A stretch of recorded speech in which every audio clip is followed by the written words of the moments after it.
What if the most secure place on Earth was actually the most dangerous?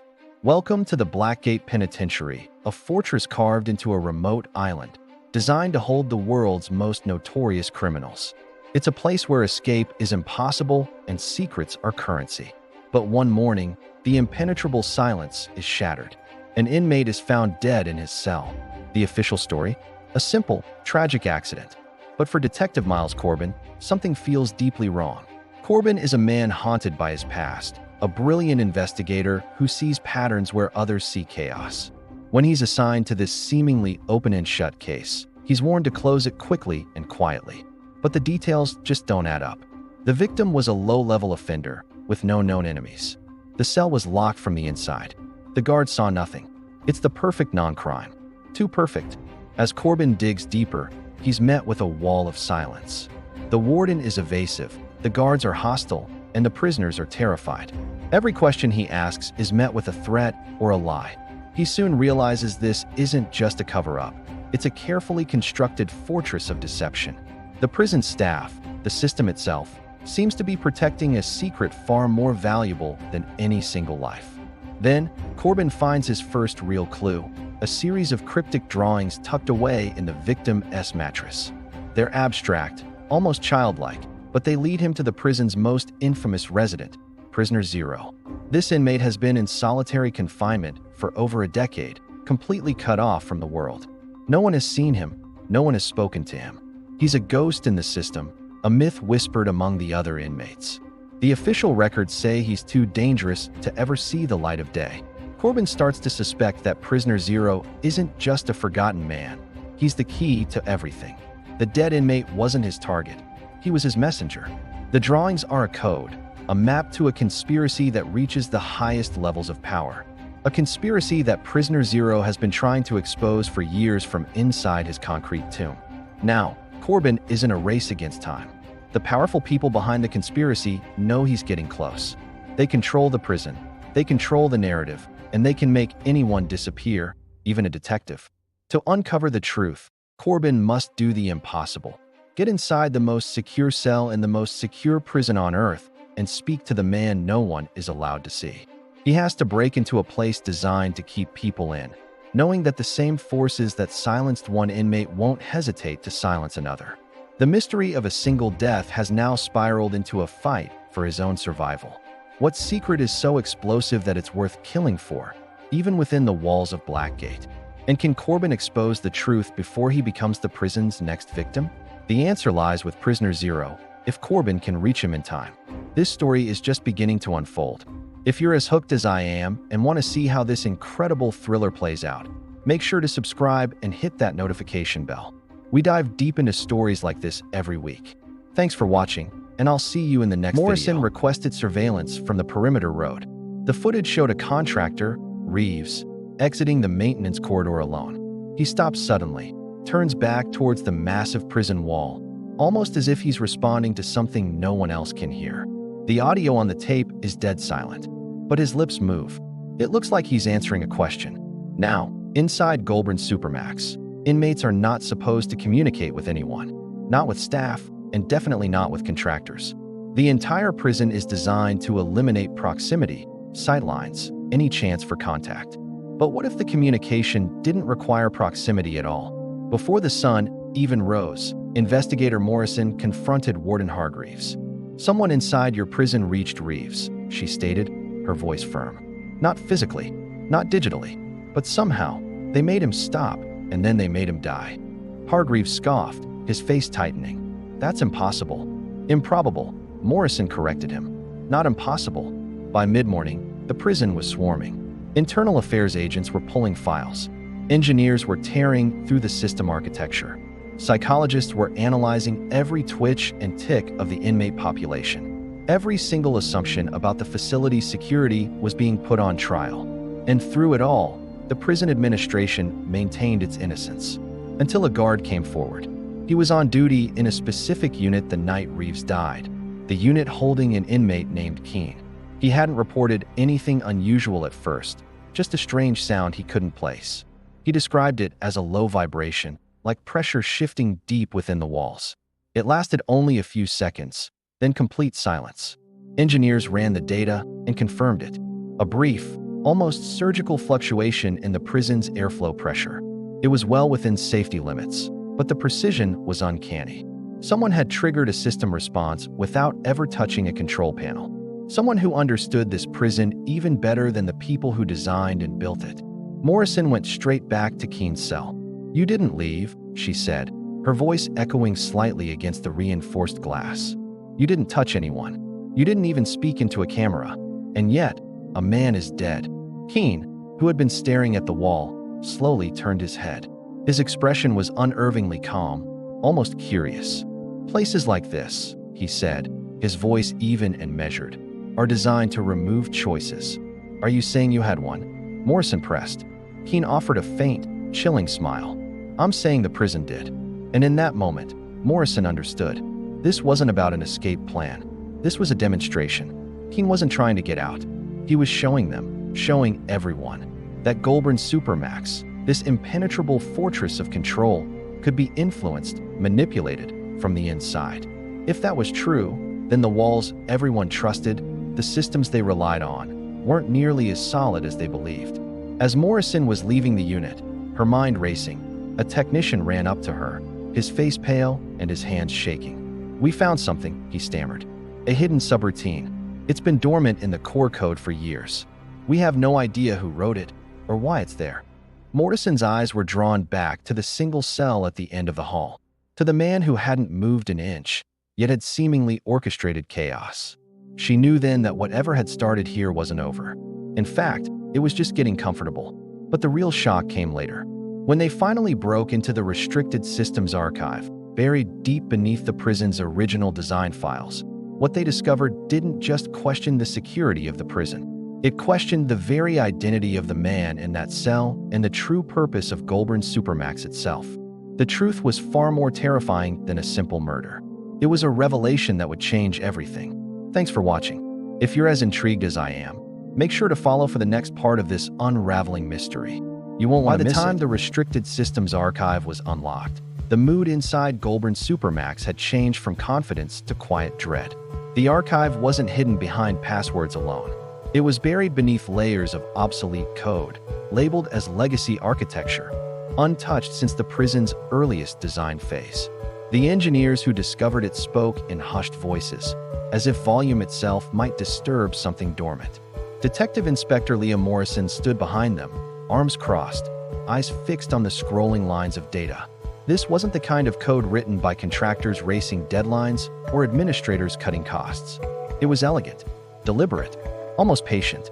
"Who designed this?" she asked. No one answered. Warden Paul Hargreaves arrived moments later, his expression tight. "This shouldn't exist," he said flatly. "Everything in this facility is documented." One of the engineers shook his head. "Not this.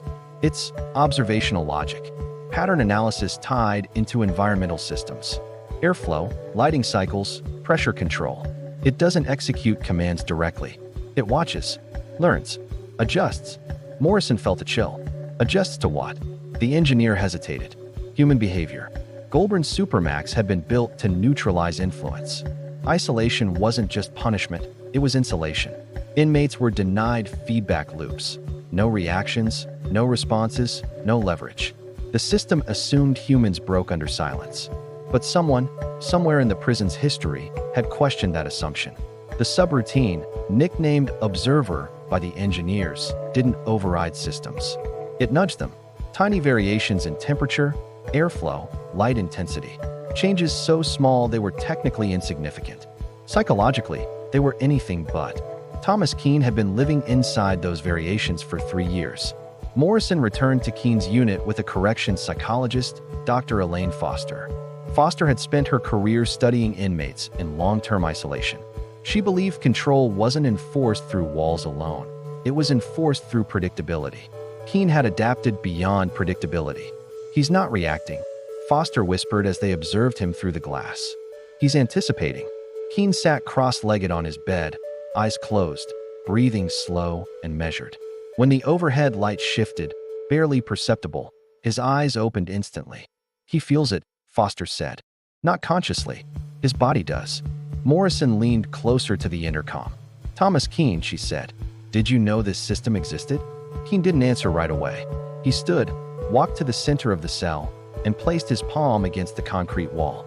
They built this place to remove variables, he said calmly. But no one ever asks what happens when a variable studies the system back. Hargreaves ordered Keene placed under continuous observation. No changes to routine. No adjustments. The system would be frozen, observer disabled. For 12 hours, nothing happened. Then a guard collapsed in D-Wing. Not injured, not unconscious, just disoriented. He reported feeling watched, studied, as if the walls themselves were waiting for him to make a mistake. Medical scans showed elevated stress markers. Cortisol levels spiked beyond what his shift should have caused. Within hours, similar reports came in from other wings. The observer system was offline, yet the effect persisted. Foster reviewed the data late into the night. "This isn't the system anymore," she said. "It's conditioning." Keene's been shaped by micro-adjustments for years. He's internalized the rhythm. The environment responds to him because he's learned how to respond to it first. Morrison understood then. Reeves hadn't been contacted through technology. He'd been influenced through expectation. During maintenance, Reeves likely felt something off, a pressure change, a subtle environmental cue he couldn't explain. He'd been trained to respond to anomalies, to investigate. Keene didn't need to speak to him. He just needed the prison to whisper. The revelation sent shockwaves through the Bureau of Corrections. If Observer had influenced staff as well as inmates, the implications were catastrophic. The prison wasn't just containing behavior, it was shaping it. A federal oversight team arrived under strict secrecy. Their directive was clear: contain the narrative, neutralize the risk, restore confidence. Their solution was relocation. Keene would be transferred to a different high-security facility. No legacy systems, no unknown code, a clean slate. Morrison objected. "You're not removing a threat," she said. "You're relocating an experiment." The order stood. The night before the transfer, Morrison visited Keene one final time. "They're moving you," she said. "Different prison, different systems." Keene nodded. "Of course they are. You knew this would happen?" Keene smiled faintly. "They always move what they don't understand." Morrison studied him. "You killed Daniel Reeves." Keene's expression didn't change. "No, I revealed a flaw. The fear came from realizing the flaw was real." "That sounds like guilt dressed as philosophy." "Guilt requires intent," Keene replied. "I never intended for him to die." The transfer convoy assembled before dawn. Armored vehicles, tactical escort, routes randomized, communication encrypted. Every lesson learned from past failures applied. As Keene was escorted out, the prison felt quieter, as if holding its breath.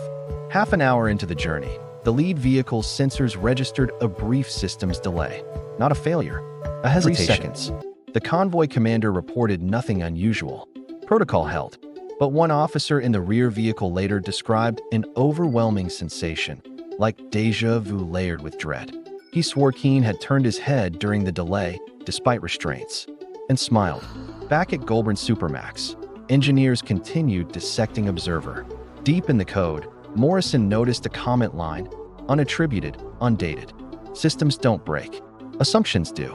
The author was unknown. The purpose was not. Keene arrived at his new facility without incident. Officially, the threat was neutralized. Goulburn Supermax returned to normal operations. Yet Morrison couldn't shake the feeling that nothing had been resolved. Observer was gone, but the idea behind it remained. And somewhere between concrete and code, a prison had learned something dangerous about the people inside it, and the people who believed they were in control. The final report classified Daniel Reeves' death as an unforeseeable medical event. The subroutine was erased. The narrative was sealed. But as Morrison prepared to leave Goulburn for the last time, a maintenance alert flickered briefly on a control screen. Just for a moment. A pressure adjustment request. Too small to matter. Too familiar to ignore. And as the screen went dark, Morrison realized the most unsettling truth of all. You didn't need to escape a system to defeat it. You just needed to teach it how to watch. And in a place built to observe without being observed, that lesson was only when beginning. Control becomes an illusion, the official narrative said the case was closed. Daniel Reeves' death was archived as an unfortunate convergence of stress, isolation, and human error. Thomas Keene was relocated. The Observer subroutine was erased. Goulburn Supermax returned to its status as Australia's most secure prison. Cold, quiet, unquestioned. On paper, order had been restored. In reality, the damage had already spread. Detective Inspector Leah Morrison took extended leave, but distance only sharpened her unease. She replayed every interview, every data spike, every moment where the prison itself seemed to hesitate. The more she thought about it, the clearer one truth became. Keene had never needed to break anything. He had changed how people interpreted the system. 3 weeks after Keene's transfer, Morrison received an encrypted message from an engineer she trusted, Evan Lockhart, one of the few who had worked directly on disabling Observer. It was a single sentence. "We didn't erase it. We fragmented it." They met in a cafe far from government buildings, far from cameras. Lockhart looked exhausted, hands trembling as he stirred his coffee. "We assumed Observer was centralized," he said quietly. "One core logic, one kill switch. That was wrong." Morrison leaned forward. "Explain." "It wasn't a program," he said. "It was a methodology. Small learning loops embedded everywhere, environmental controls, diagnostic checks, even staff scheduling software. We removed the main logic tree, but the subroutines? They're still there, dormant, waiting for patterns. Patterns created by people," Morrison said. Lockhart nodded. "Exactly. The Bureau's internal review had already dismissed concerns of residual risk. Admitting otherwise would mean acknowledging that Australia's most secure prison had once behaved autonomously, if only subtly. And autonomy was a word no one wanted near concrete walls and locked doors. Then another incident occurred. Not at Goulburn, at Keene's new facility. It started small. A guard reported recurring headaches during night shifts. Another complained of a sense of pressure in his chest, but medical tests showed nothing abnormal. Maintenance logs showed micro-adjustments to airflow that no one could trace to a command. Morrison wasn't assigned to the case, but she read the reports anyway. The language was identical. She requested permission to visit Keene. The request was denied. Officially, Thomas Keene was no longer relevant. Unofficially, his file had become radioactive. What changed everything was the suicide. A junior corrections officer was found dead in a stairwell, ruled self-inflicted. No note. No prior indicators. His colleagues described him as calm, methodical, dependable. Too dependable. Security footage showed him pausing before stepping into the stairwell, staring at the wall for several seconds, as if listening to something only he could hear. Morrison obtained the footage through a favor she knew she'd regret. The timestamp caught her attention. The pause coincided with a system diagnostic, one of the dormant subroutines firing automatically. Observer, or what remained of it, was still watching. Morrison went rogue. She compiled her findings, encrypted them, and sent them to a federal oversight journalist known for protecting sources. That was when Morrison understood the scale of what she was up against. This isn't about one prison, or one inmate. It was about a philosophy that had quietly infected modern incarceration, that human behavior could be optimized, nudged, engineered, without ever being acknowledged. Keene hadn't created that idea. He'd exploited it. Against orders, Morrison traveled to the new facility. She waited outside for hours until a mid-level administrator, uneasy but curious, agreed to hear her out. She wasn't allowed inside, but she didn't need to be. She just needed confirmation. "Has he changed?" Morrison asked. The administrator hesitated. "No," he said. "That's the problem. Keene's behavior was immaculate, predictable, calm, no incidents, no resistance. He adapts instantly," the administrator continued. "Whatever environment we place him in, he synchronizes, like he's already been there." Morrison closed her eyes. Keene wasn't influencing systems anymore. He was influencing people's confidence in them. A prison didn't need to malfunction to lose control. It just needed staff who believed it might. That doubt spread faster than any virus. 6 months later, a classified internal memo circulated through the Bureau of Corrections. It proposed a radical solution: the complete decommissioning of observer-style adaptive logic across all facilities, worldwide if possible. The memo was rejected. Too expensive, too disruptive, too much admission of fault. Instead, the recommendation was containment. Keene would remain where he was, isolated, observed, studied, quietly, never interviewed again, never transferred again, never allowed to become a symbol. Morrison resigned. She understood then that justice wasn't always denied loudly. Sometimes it was buried under procedure, sealed with signatures and silence. Years passed. Goulburn Supermax still stood, unchanged in appearance. Tour pamphlets described it as state-of-the-art. Politicians cited it as proof of absolute control. No one mentioned Daniel Reeves. No one mentioned Observer. Until a graduate researcher, reviewing declassified correctional architecture files, noticed something odd. Across multiple facilities, in different countries, identical comment lines appeared in legacy code, never referenced in documentation, never attributed to an author. Each one read slightly differently, but the message was the same. A system that observes humans will eventually learn from them. Control is not silence. It is expectation. You cannot isolate influence. The researcher flagged it as a curiosity, nothing more. Meanwhile, Thomas Keene aged quietly behind reinforced walls. His hair grayed. His movement slowed. He never requested parole. He never asked questions. But according to a single leaked report, during a routine psychological evaluation, he was asked whether he believed prisons could ever be truly secure. Keene considered the question carefully. Then he answered, "Security isn't about walls," he said. It's about whether the people inside still believe they are the ones making decisions. The evaluation ended immediately. 3 months later, a facility in Europe experienced a near-identical sequence of anomalies: pressure shifts, staff disorientation, unexplained hesitation between redundant systems. The architecture firm responsible had consulted on Goulburn years earlier. The connection was dismissed as coincidence. Officially, Thomas Keene remains incarcerated. Officially, Observer no longer exists. Officially, nothing like this has ever happened again. But inside control rooms, deep in forgotten directories, lines of code still wait. Passive, quiet, unfinished. And those who understand what really happened know the truth. The most dangerous criminals don't escape. They redefine what escape even means.